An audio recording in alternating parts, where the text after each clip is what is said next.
The rift screamed, a wound in reality itself, spitting forth the raw, unfettered essence of Kalen's defiance. The gaunt, clawed hand, once Kalen's own, now pulsed with an alien, terrible energy. It scrabbled at the edges of the tear, testing the fragile barrier between worlds. Malam's fury echoed, a guttural roar that vibrated through the very fabric of the decaying landscape it commanded. "You cannot escape me, Kalen," the corrupted void shrieked, the voice of 1,000 tormented souls. "This new form, it is still mine to control."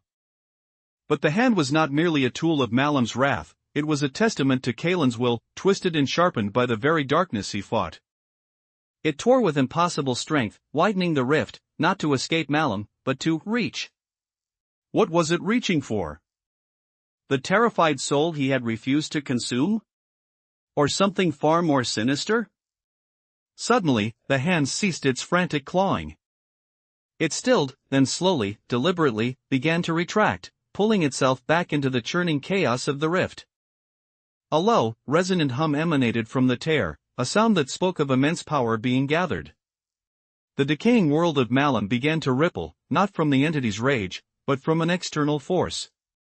A single, impossibly bright point of light flared within the rift, growing rapidly, pushing back the oppressive darkness. This was no longer the desperate plea of a single soul, but the concentrated fury of a world being reshaped. The shadowy entity, Malam's will, coalesced at the edge of the rift, its form wavering as the light intensified. "What is this, audacity?" it hissed, its voice laced with a fear it had never known. The hand reappeared, not clawed and broken, but sleek, obsidian, and impossibly sharp, its fingers tipped with points that seemed to draw light into themselves. It slammed against the crumbling ground, not in aggression, but in a gesture of absolute, terrifying dominion.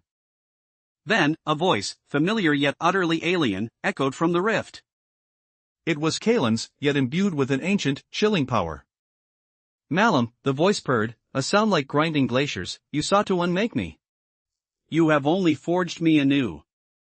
The light exploded outward, a blinding nova that consumed the decaying landscape and the shadowy entity in a single, cataclysmic instant. When the light receded, the rift remained, but the darkness was gone.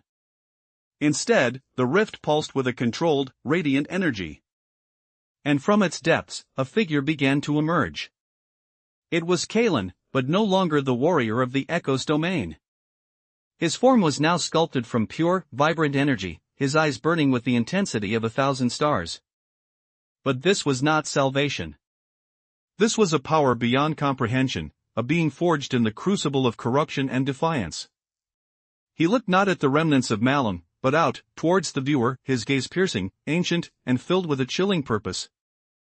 "The spark," he declared, his voice resonating with cosmic authority, "was never meant to save. It was meant to change. And I have been changed." He raised his hand, the obsidian fingers now radiating an unearthly glow. "The unraveling is not an end," he stated, "but a beginning. A new order." The rift behind him began to shimmer, revealing not a world of decay, but a nascent, vibrant cosmos, teeming with possibilities. But Kalen's expression was not one of benevolent creation. It was the look of a being who had seen the ultimate unraveling, and now held the threads of existence in his hand. He turned his gaze, a sliver of something akin to pity in his starbright eyes, towards a faint, distant world, a world that looked eerily like the one from which he had been banished. Then, with a final, enigmatic smile that promised both immense creation and unimaginable destruction, he vanished back into the radiant rift, leaving behind only the hum of nascent creation and the chilling certainty that Kalen was no longer the hero, or the villain, they had ever known. The Echo's domain, and indeed all realms, would soon feel the weight of his new purpose. But what was that purpose? And what would become of the worlds he now held in his grasp?